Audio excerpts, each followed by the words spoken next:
Are TV sports doomed? This is going to be interesting, my friends. An interesting topic we talk about, especially if you're interested in sports, the popular culture, advertising, TV, the whole thing. Because let me give you something. In 2019, Game 7 of the Stanley Cup Finals was the highest rating hockey game since 1994, since the Rangers and Vancouver Canucks played in a Game 7.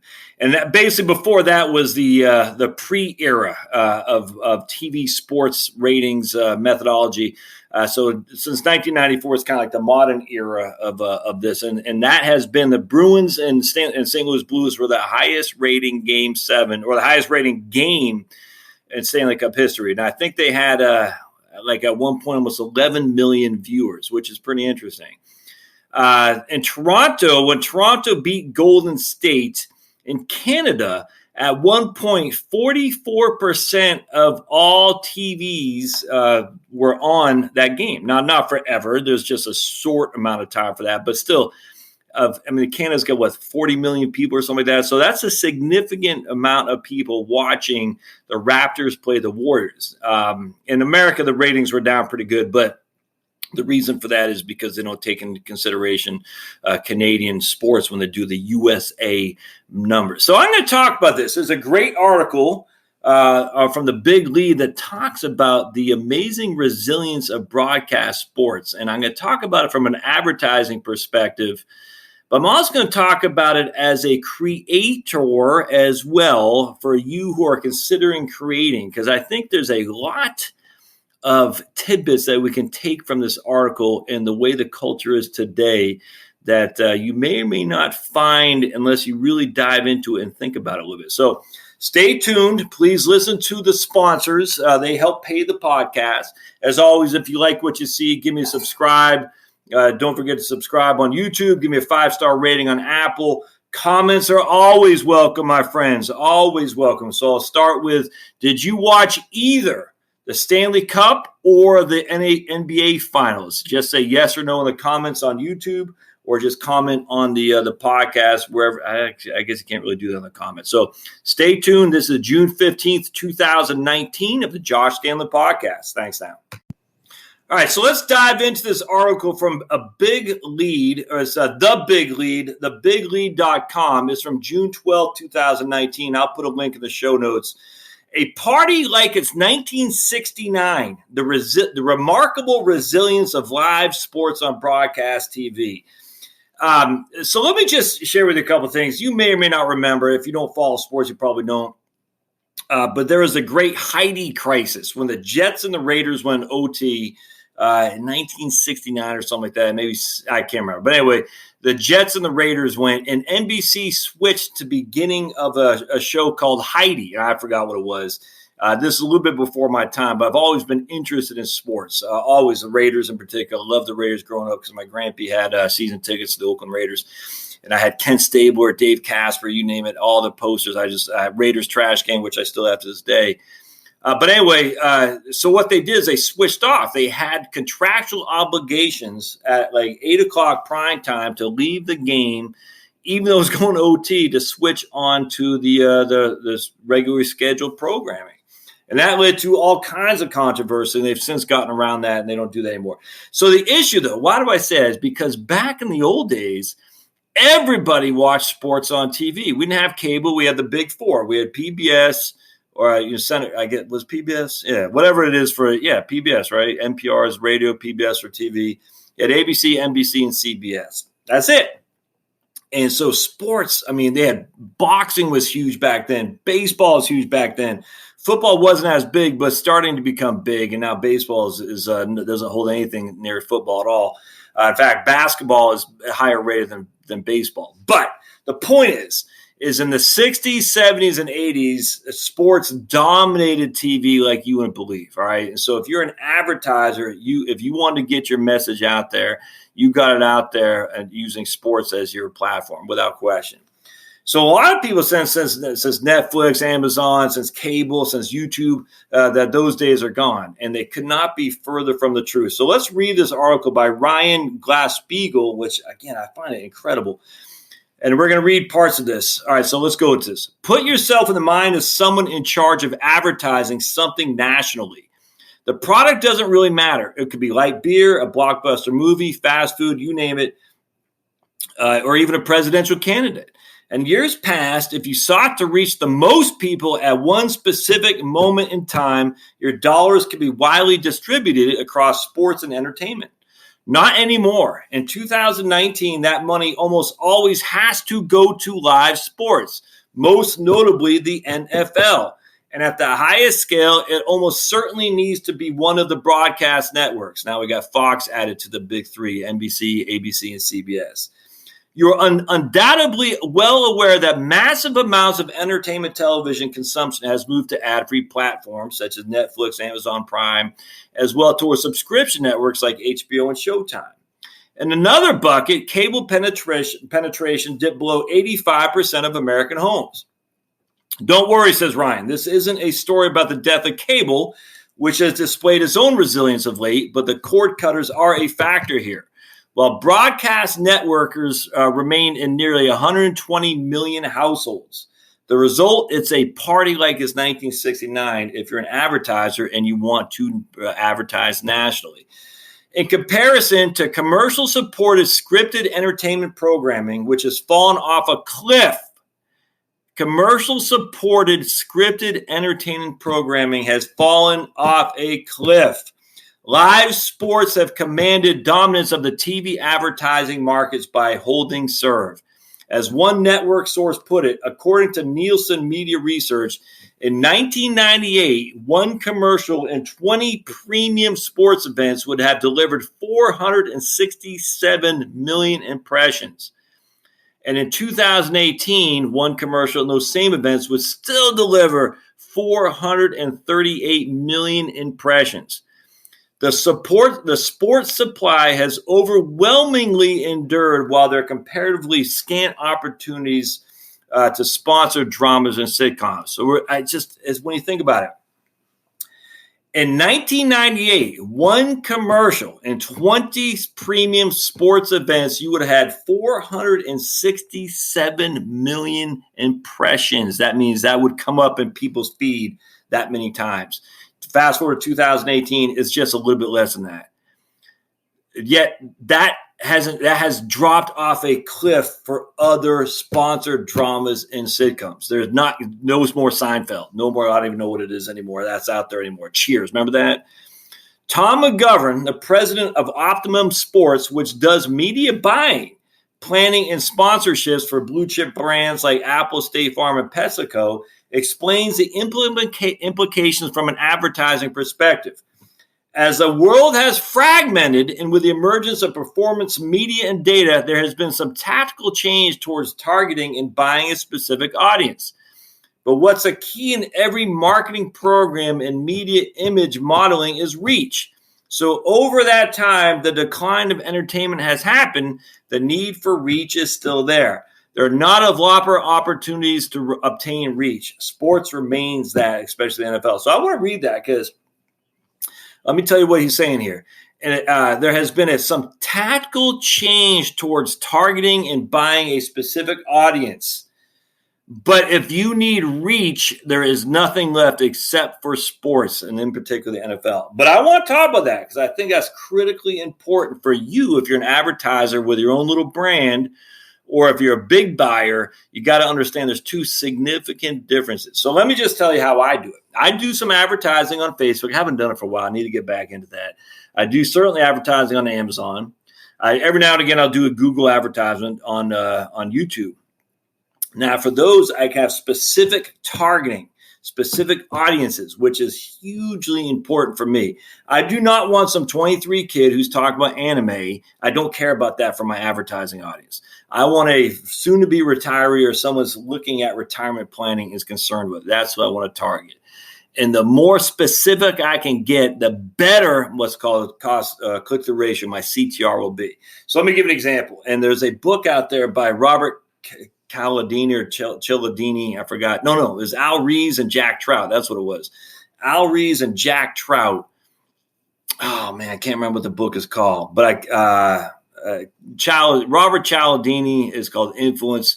Al Reeves and Jack Trout, I can't remember what it's called. But anyway, they talk about what is better for you as an advertiser or a marketer to have one Super Bowl ad that costs you $5 million, even if you got, let's say 100 million impressions, or to have one ad that costs you $1,000 that had 10,000 impressions, but those 10,000 impressions were among people was your desired audience. In terms of, let's just go back. If I'm targeting a retiree base or soon to be retiree base, I don't care about the 5 million impressions that cost me $5 million. If the 23 anime fans are watching that, I don't. That's a waste of my money. I want to target specific groups of people. All right. I'm national. I don't care about the national average consumer. I care about a certain niche, a certain group of people. And that's what this guy's talking about. As the world has fragmented in the emergence of performance media and data, there has been some tactical change towards target and buying a specific audience. It's more than just tactical. There's been some significant changes. Now, if you are a national brand and you're Apple, let's just use that for an example, and everyone in America has an iPhone, and there's only 2 or 3 brands out there essentially. Well, you say that 23-year-old anime fan and that soon-to-be retiree are all part of my audience. I need to reach them all. Now, you might have a different way to do that, to target them in terms of what your ad will be, but I need to reach all those people. How do you do it? Well, that is the only way to do it now. Sports is without question. You cannot do it. There's no more MASH. There's no more Seinfelds doing anything like that. You've got to do it through sports. For me, I don't want sports because sports is all encompassing. I want specific groups of people. All right. So anyway, let's keep going now. We're going back to the article. We've also reached an inflection point at the cost and efficiency, says McGovern.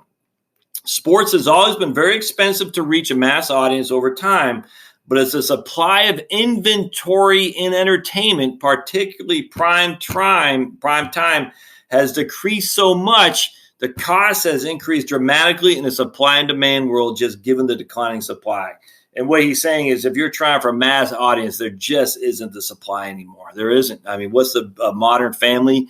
Who cares? I mean, yes, that is I don't know if it is. I literally don't care. But at the end of the day, that was a big target for sure, but it didn't have anywhere near the reach of sports. In other words, don't bind any hype, which has been happening for at least 30 years, that live rights fees for the sports that deliver the biggest live audiences are going to fall off a cliff anytime soon. I could not agree that more. So let's talk about the numbers. Even if you reflexively realize that sports on broadcast TV have been remarkably resilient in comparison to entertainment programming, some of the statistics will astonish you. For example, in the 2013-14 broadcast season, which encompasses Labor Day through Memorial Day, 57% of the programs that average over 15 million viewers were live sporting events.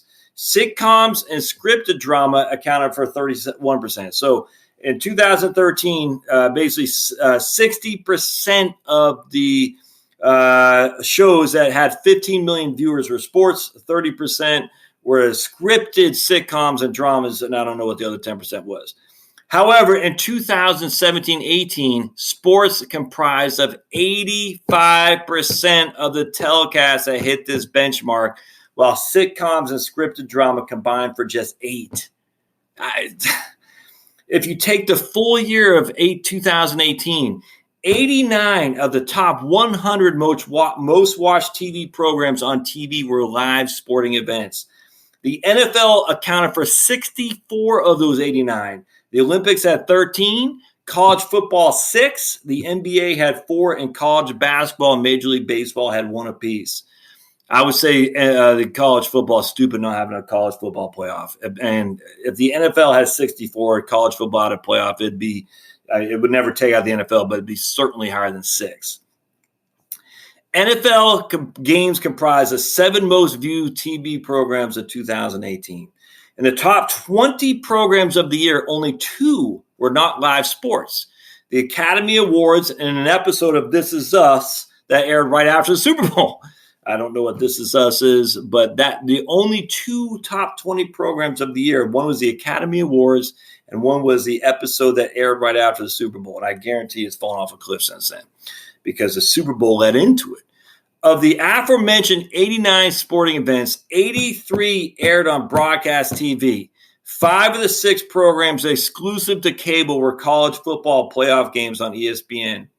ESPN also had the Rams-Chiefs Monday Night Football thriller. Additionally, there are 3 Thursday night football games simulcast on Fox and NFL Network, and an NFL playoff game on ABC and on ESPN. Again, of the 89 of the top 100 most watched programs were sporting events. Of the 89, 83 of those aired on the Big Four, free. Fox, CBS, ABC, NBC. And then of the regular 6 were ESPN or Fox affiliate or a simulcast on Fox and NFL Network. Synergy. Last winter, NBC had the Super Bowl and the Olympics in the same vicinity. Mark Lazarus, who's the chairman, describes this was an unprecedented opportunity to reach viewers in terms of both total audience scale and key demographics. The Super Bowl and the Olympics were watched in 8 out of every 10 U.S. homes. I wonder how much the Olympics, if you took that out, what the Super Bowl was, 60? 6 out of 10. NBC enjoyed such success with its aggregation that they're moving back a year in their next Super Bowl rotation, trading CBS a 2021 telecast for 2022's to pair the big game with the Olympics again. So NBC is saying, look, we're not going to take 2021. We want to do it back to back. So they can advertise the Olympics coming up on the Super Bowl and the Super Bowl coming up in the Olympics. It's a great idea. We're excited about the similar opportunities we'll have as they did in 2018 when 8 out of every 10 homes in the U.S. watched the Olympics or the Super Bowl. One thing that bears repeating is it's just remarkable how much of a stranglehold the NFL has on the upper echelons of the marketplace. You've undoubtedly heard a lot about the buzz of Game of Thrones. Where do you think the finale would have ranked in live viewership in comparison to the most watched NFL games? 71st. All but one of those 70 NFL games aired on broadcast TV. That's crazy. The value of live content, and specifically the NFL, to uniquely aggregate audience is, again, aggregate means to put them all together. That's the issue now with an advertiser. Are you trying to reach a general audience? Or you're trying to be specific. Read Jack Trout, Al Rise, and Jack Trout. Yeah, Al Rise and Jack Trout. I forgot. It's not influence, but it's enough. Just read Jack Trout. I'm telling you right now. Narrow it down specifically if you're a small guy. If you're a big guy, yeah, you got to get reach without question. But just think about that. Game of Thrones came in 71st. All but one of the 70 NFL games that were beat the Game of Thrones aired on broadcast TV. Crazy. The NFL's dominance is especially pronounced when it comes to competition versus prime time and other broadcasting programming. As a chart to the right provided by the league shows, the gap between the NFL versus broadcast competition only widened between 2017 and 2018 as NFL ratings increased by 8%. Now, look, we heard a lot of NFL ratings declining. We heard that. But relative to the other, you always got to look at the alternative. It's kind of like Tina. There is no alternative.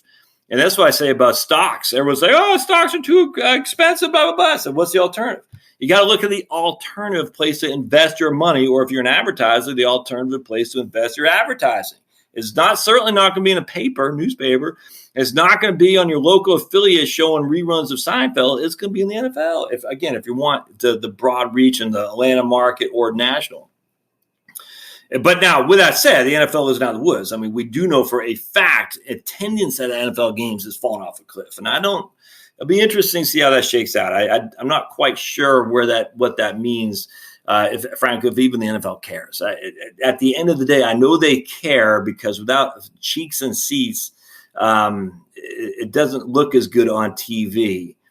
I don't know if that means they'll go to smaller stadiums, because you think about basketball, baseball, and hockey all have 18,000. Well, I guess baseball is more, but smaller capacity. Basketball and baseball is about 18,000. Basketball and hockey about 18,000 in the arena. Baseball now has smaller venues, about 45, 50,000. That's just more. It's just a better entertaining value even on TV when the arenas are full. And it'll be interesting to see if the NFL, when they start building new stadiums, build them smaller capacity, because they're not selling 80,000 tickets anymore. Obviously Jerry Dome, whatever it's called in Dallas, they can, but by and large they don't. And other than NFL games, it was just all wasted space, just wasted real estate. Because if you're in the Cincinnati Bengals, you're only selling 35,000 tickets, and you got a capacity of 80,000. Not only are you not getting capacity for the Bengals playing, but when they're only paying 8 games a year, and you got 10 total when you got 2 preseason games, that's 357 days. The rest of the year is just empty. You're not filling those seats in the upper deck for anything. All right, there are broader implications too. Entertainment television has always delivered a higher percentage of females. To reach females through sports has always been very expensive in comparison.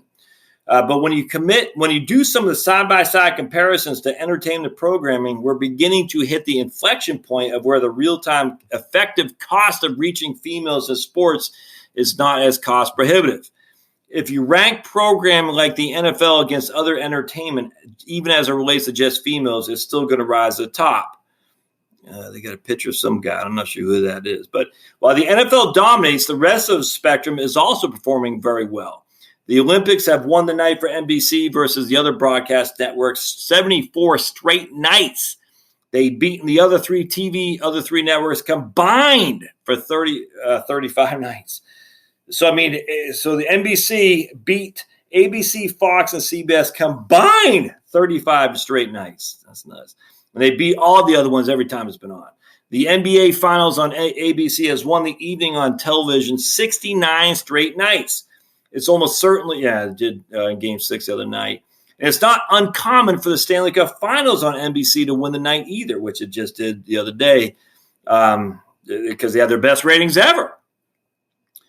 Per using the comprehensive college football ratings on Sports Media Watch, 25 of the 27 regular season and conference championship games that average over 5 million viewers last season aired on broadcast networks. ESPN had the other 2 and also maintains a dominance on bowl season. Even as total viewership numbers of the World Series has declined, Fox executive explained to me last December that it draws equal viewership in proportion to the top-rated scripted television as it did 40 years ago. That's interesting. So Fox, with the baseball, is saying, the total numbers are watching less for World Series, but in terms of the top rate, like MASH versus the World Series in the 80s, Seinfeld versus the World Series in the 90s, baseball still drawing viewership equal than they used to back then. So it's still just as fine, relatively speaking. Again, it's all comparatively. I've got to look at, if I'm an advertiser, where can I put my money? Would I put it in Game of Thrones, which obviously you can't advertise, but still using that for an example, or would I put it in World Series? The baseball is really hurting. I don't see how that. It's interesting. NBA has now beaten baseball significantly in ratings on TV, and when it comes to revenue, ratings on TV are what matters without question, because that's how they get their ads. Yeah, in-house concessions are good, tickets are good, but it's revenue ratings, which is what draws the from ads that make the league without question. Which is too bad for hockey, because hockey's always had a rabid fan base. They'll go to games to pay a lot of money, but it's a TV sponsorships and ads that really bring the league to the forefront. A two-way street. It also warrants mentioning that this is not just a one-way street, but a symbiotic relationship. Sports generate profoundly large audiences for them, but the broadcast networks have relentlessly retained their distribution. They're nimbly everywhere, and you can watch them on pay TV, over the air, or even on your web browser. Let's see. Broadcast distribution has endured because there's no substitute for the ability to reach everybody live, says Fox News, or a former Fox News executive, Patrick Krates, who's now an industry consultant. In an era where audiences are fragmenting at an accelerated rate, and the moment Live content requires a free path to every potential viewer in order to maximize its enormous potential value. And only broadcast TV, i.e. free TV, does that. Put it another way, Scott Ehrlich, an executive for Stadium, a burgeoning sports broadcast network, opined to the Washington Post about why households with over-the-air television jumped from 12 million in 2014 to 16 million in 2018. It's the fastest growing segment of TV. People like free. Yeah, that's interesting. While broadcast affiliates will remain free via over-the-air antenna, a story for another time, that's a solid bet that live sports will propel the retransmission fees that the core four networks charge pay TV distributors to rise. That's interesting. I'm not sure about that. I don't know that much about that. But the dynamics have changed. We've discussed. Expect live sports to creep even more into broadcast television. Fox, which sold essentially all of its assets that did not pertain to live news or live sports to Disney, is picking up WWE SmackDown this fall. During football season, they'll have NFL bookending the weekend on Thursday and Sundays of the broadcast network. In between, they'll have WWE on Fridays and Pac-10, Big 10, and Big 12 football on Saturdays. The World Series will be sprinkled in there too. And when the XFL launches in 2020, more than half its viewing windows will be on broadcast TV on Fox and ABC, with the remainder split amongst ESPN and Fox Sports. So, man, it's interesting about XFL. Because actually, the AAF had decent numbers, man.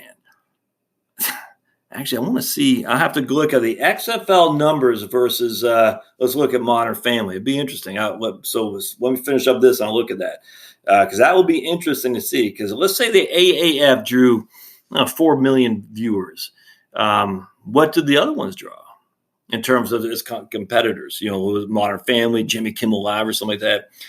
ESPN ABC Super Bowl, the NFL Draft, which had previously been exclusive cable property, debuted on broadcast TV in 2008 on Fox before moving to ABC this year.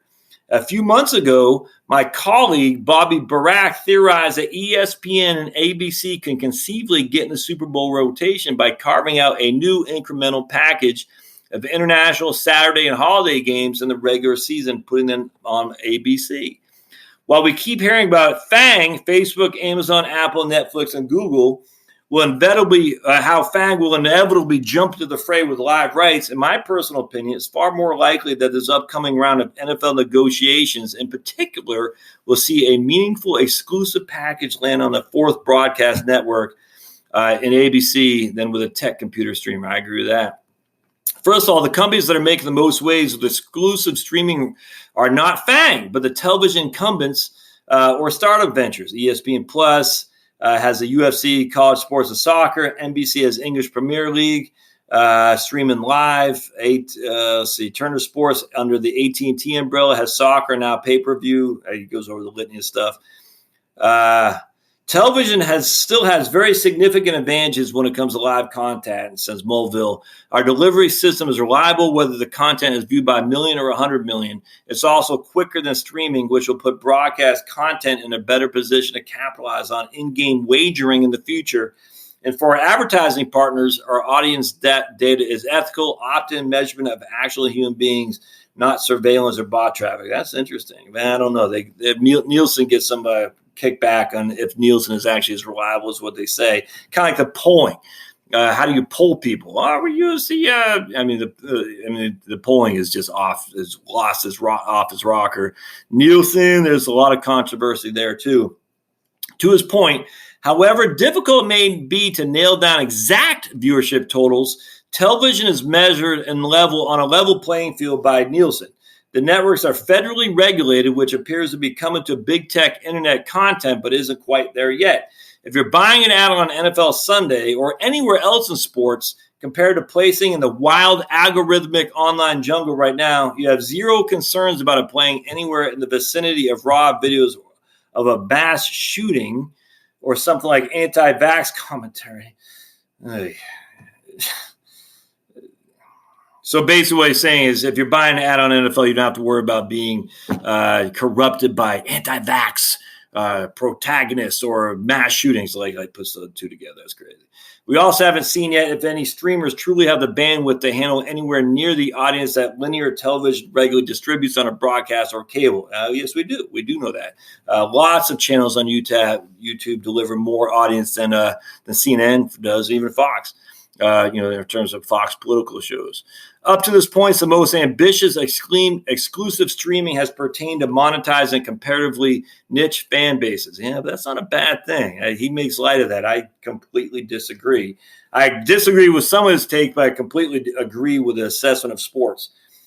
All right, so let's keep looking here. Nevertheless, it's important to note that with these A-list events we've been discussing here, streaming is additive to the ecosystem will continue to grow.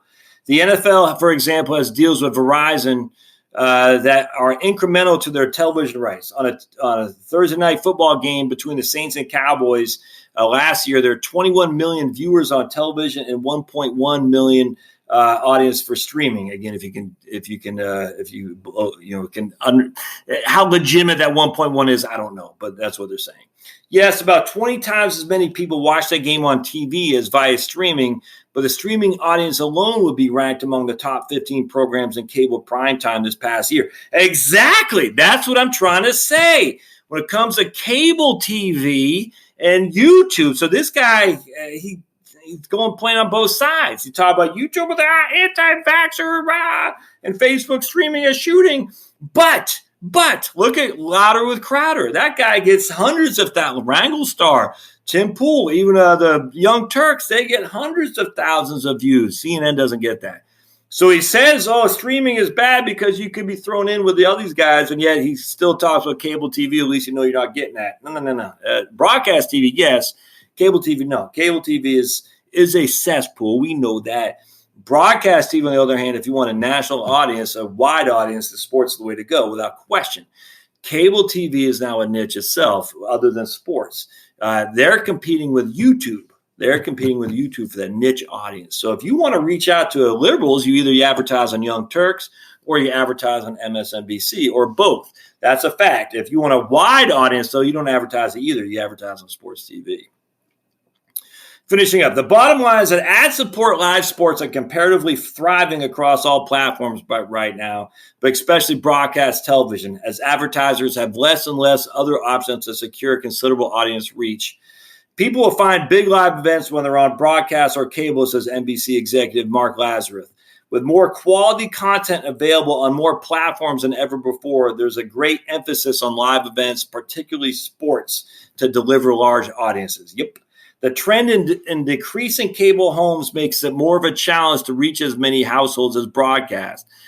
Cable penetration going below 85%. All right, so cable TV is now below 85% penetration in households, while broadcast TV is still at 120 million. So I want to share with you something here. The AAF, Alliance of American Football, was drawing 2.9 million viewers on broadcast TV, again, over-the-air free TV, all right? That's amazing when you think about Modern Family. Now, this is just a rerun. I just did one research on this. Don't take this for God's spoken word. But the Modern Family rerun in April 2019, when there was no football or basketball or football to compete with it, because you don't want to show when it's competing with basketball, football, it only averaged 2.73 million. So AAF on a Saturday drew more than Modern Family rerun when there's not competing with anyone else in terms of the sports of note at all. I mean, on cable, there's basketball playoffs, hockey playoffs, baseball stuff, but in terms of broadcast, 2.73. Jimmy Kimmel Live gets right about 2 million viewers. Colbert Show gets about 3 million viewers on average. That's it. It's crazy. And yet I'm looking at this you go to TV by the numbers, and this is in April, the week of April 2019, before they had basketball or hockey playoffs. Survivor, which is a unscripted show, it was theoretically unscripted, 8 million viewers. The Amazing Race had 6 million viewers. And I don't know what SEAL team SEAL team is, but that had 4.5 million viewers. That's at 10 p.m. So Survivor on April, I'm not sure what date this is, April 17th, 2019, had 7.8 million viewers, an amazing race at 5.74. Modern Family only had 2.73, and something called the Goldbergs at 3.27. It just goes to show you, my friends, that broadcast TV is dead relative to everything else for scripted stuff. People can get, let's look at, I'm just curious what my man, all right, so let's look at what my man over at on the Young Turks, and I literally no clue what they get, but you just use them for an example. Let's see what their average, they got 3 million subscribers, something like that. So I'm going to look at Young Turks on YouTube, and we're going to go to Young, I think it's, what is it, Young Turks, TNT, the TYT, I think is what it is, the Young Turks. And let's see what they got. So they got 4.3 million subscribers. No way I'm subscribing to these because of left-wing stooges. But they did a video 13 hours ago that had 132,000 views. They did a video talking about Sarah Huckabee Sanders leaving, 286,000 views. They did that a day ago. So anyway, it's just interesting to me. Just interesting as all can be. Let's look at my man Tim Pool. Let's see, the Timcast. And now he doesn't have nearly the same amount of subscribers as the Young Turks do. But again, this is where you got to read Al Rise and Jack Trout, because if you do, you'll see how, so Tim Pool did one on, let's see, videos on a video. His last video he did just 55 minutes ago and already got 17,000 views. So he did 16 hours ago. Ford has just banned Sanctuary City. He's got 111,000 views.